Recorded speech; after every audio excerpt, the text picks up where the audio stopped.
योगी आदित्यनाथ जी को उनके स्वागत उद्बोधन के लिए आमंत्रित करता हूं। माननीय मुख्यमंत्री महोदय।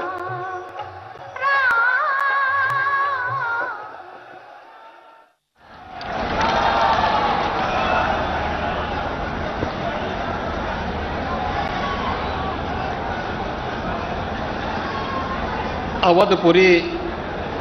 प्रभु आवत जानी, भये सकल शोभा के खानी।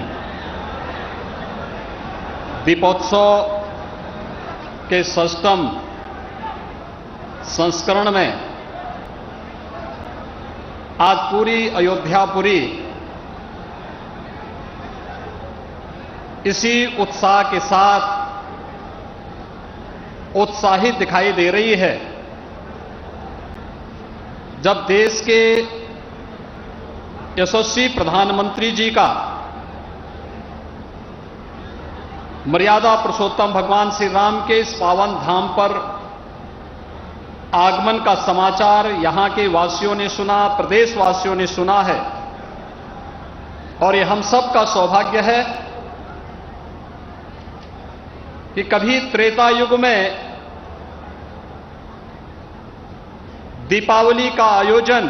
अयोध्या वासियों ने मर्यादा पुरुषोत्तम भगवान श्री राम के 14 वर्ष के वनवास के उपरांत जिस उत्साह और उमंग के साथ आयोजित किया था और पूरे देश का एक महान पर्व दीपावली के रूप में वह प्रसिद्ध हुआ। आज आदरणीय प्रधानमंत्री जी के अयोध्या आगमन पर प्रभु श्री राम के अभी यहां पर अभिषेक के कार्यक्रम के साथ जुड़ने के इस आयोजन के साथ मैं अयोध्यापुरी की ओर से, उत्तर प्रदेश वासियों की ओर से आदरणीय प्रधानमंत्री जी का आज के इस आयोजन में हृदय से स्वागत करता हूं, अभिनंदन करता हूं।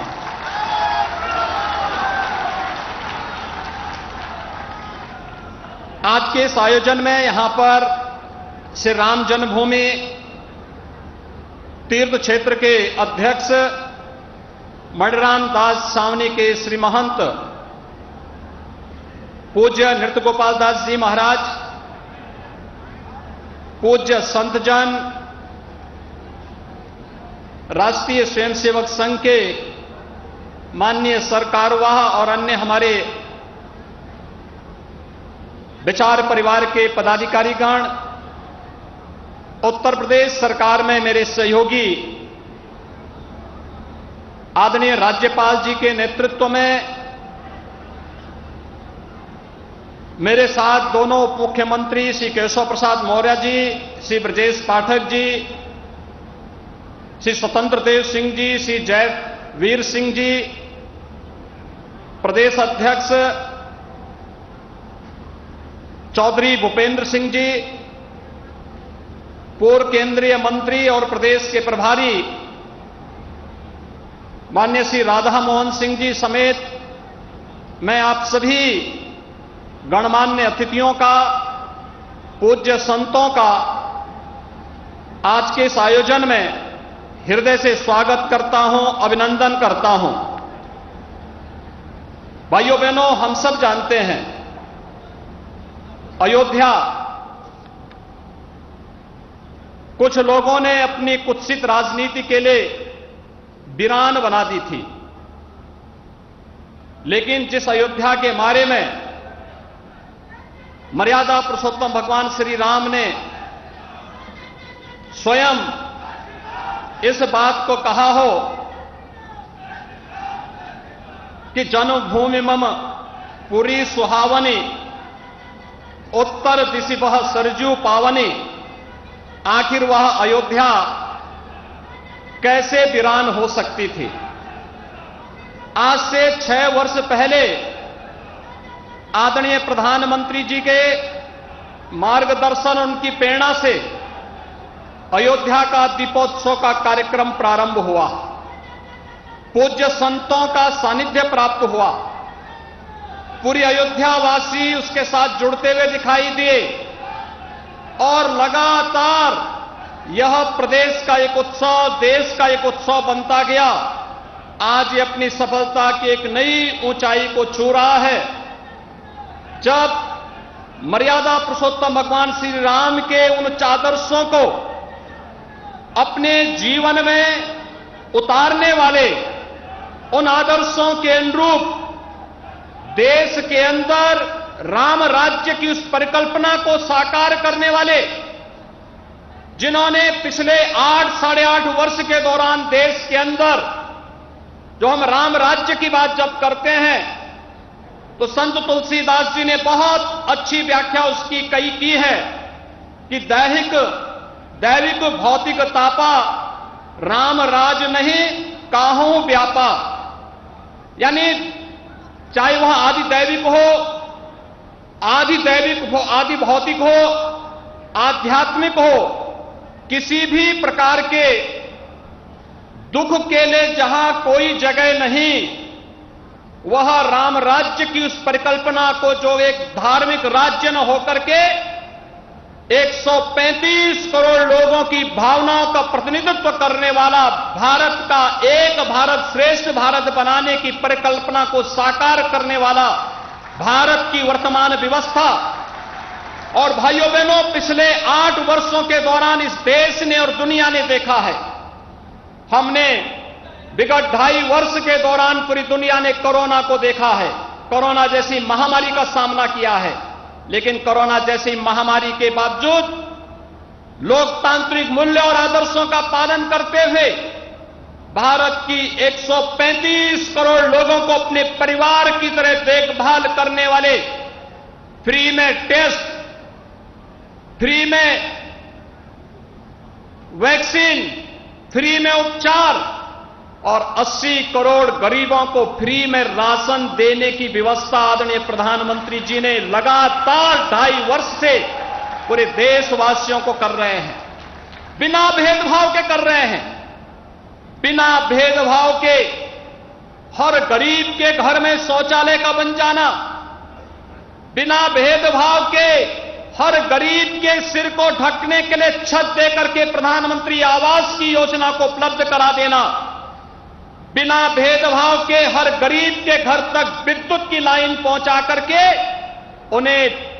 प्रधानमंत्री सौभाग्य योजना में फ्री में विद्युत के कनेक्शन उपलब्ध करवाने का कार्य हो, या फिर हर गरीब को आयुष्मान बनने के लिए फ्री में 5 लाख रुपए की स्वास्थ्य बीमा का कवर देने का कार्य हो। आपने देखा होगा, कल ही 10 लाख युवाओं को नौकरी देने के लिए प्रधानमंत्री जी ने मिशन रोजगार के तहत 1 वर्ष के अंदर 10 लाख नौजवानों को नौकरी देने के एक नए कार्यक्रम को आगे बढ़ाया। और इससे पहले 10 लाख नौजवानों को अग्निवीर के रूप में देश की सेनाओं में सम्मानजनक स्थान पर भर्ती होने की प्रक्रिया को जोड़ने की कार्रवाई रही हो। ये सभी राम राज्य की इस परिकल्पना को साकार करता है। विकास की प्रक्रियाएं जिस रूप में बढ़ी हैं, हम सब सौभाग्यशाली हैं कि देश के अमृत महोत्सव वर्ष में हम सब ने देश के अंदर देश के इंफ्रास्ट्रक्चर को भी, गांव और गली को भी, स्मार्ट सिटी के मिशन को भी और आदर्श गांवों की परिकल्पना को साकार होते हुए हम सब देख रहे हैं। और यही नहीं, गुलामी के अंश से मुक्ति हो, लेकिन विरासत का सम्मान हो। विरासत का ही सम्मान है अयोध्या में भगवान श्री राम के भव्य मंदिर के निर्माण का एक कार्यक्रम। विरासत का ही सम्मान है काशी में भगवान विश्वनाथ का भव्य धाम बन जाना, और जो आज एक नया कीर्तिमान स्थापित कर रहा है। अभी आपने परसों देखा होगा, आदरणीय प्रधानमंत्री जी स्वयं केदारपुरी गए थे, बद्रीनाथ धाम गए थे। उत्तराखंड के 4 धामों के पुनरुद्धार की कार्रवाई किस रूप में हो रही है, यह गौरव की अनुभूति हर भारतवासी को कराता है। और महाकाल का वह काल लोक भी हर व्यक्ति को अपनी ओर अभिभूत कर देता है। यही तो है विरासत का सम्मान। योग की परंपरा को वैश्विक मंच पर स्थान देना हो, या फिर प्रयागराज कुंभ के माध्यम से दुनिया के सबसे बड़े आयोजन को एक नई ऊंचाइयों तक पहुंचाने का अयोध्या का यह दीपोत्सव का एक कार्यक्रम उसी विरासत को सम्मान देने की कड़ी का आदरणीय प्रधानमंत्री जी की प्रेरणा से किए गए प्रयास का परिणाम है। आज उत्तर प्रदेश के अंदर विंध्यवासिनी धाम के पुनरुद्धार की कार्रवाई, वहां के कॉरिडोर के निर्माण का कार्य युद्ध स्तर पर चल रहा है। रामायण सर्किट का कार्य हो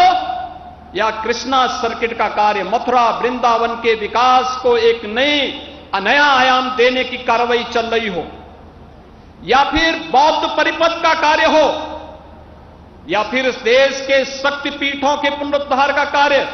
ये युद्ध स्तर पर देश के अंदर चल करके एक और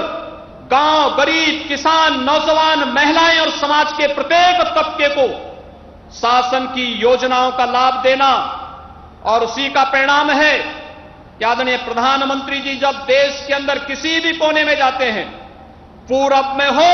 या पश्चिम में, उत्तर में हो या दक्षिण में, पूरा भारत एक साथ एक स्वर से उनके नेतृत्व में बोलता हुआ दिखाई देता है, डोलता हुआ दिखाई देता है, चलता हुआ दिखाई देता है। और यही नए भारत के, श्रेष्ठ भारत के, एक भारत श्रेष्ठ भारत के शिल्पकार आदरणीय प्रधानमंत्री जी का आगमन आज अयोध्या धाम में दीपोत्सव के इस कार्यक्रम में हुआ है। यहां पर प्रभु श्री राम के अभिषेक के साथ आदरणीय प्रधानमंत्री जी का जुड़ना पूरे भारतवासियों को विभूत कर रहा है। हर व्यक्ति जानता है कि आज अयोध्या में श्री राम जन्मभूमि पर 500 वर्षों के इंतजार के बाद भगवान श्री राम के भव्य मंदिर के कार्यक्रम को आगे बढ़ाने के लिए जिस संकल्प की आवश्यकता थी, वह संकल्प आज साकार हुआ है। उनकी दृढ़ इच्छा शक्ति और सबको, समाज के सबको जोड़ने की यानी सबका साथ और सबके विकास की भावना का प्रतिनिधित्व करता है, जो प्रभु राम के आदर्शों के अनुरूप भारत को विकास की नई ऊंचाइयों तक पहुंचाने का कार्य कर रहा है। और आज आदरणीय प्रधानमंत्री जी का आगमन स्वयं इस कार्यक्रम में यहां पर हुआ है। मैं बड़े सम्मान के साथ आदरणीय प्रधानमंत्री जी को सादर आमंत्रित करता हूं कि आदरणीय प्रधानमंत्री जी कृपया मंच पर आकर के अपने कर कमलों से भगवान श्री राम का अभिषेक करने की कृपा करें, और इस कार्यक्रम के साथ फिर हम लोग दीपोत्सव के कार्यक्रम के जुड़ेंगे। आदरणीय प्रधानमंत्री जी।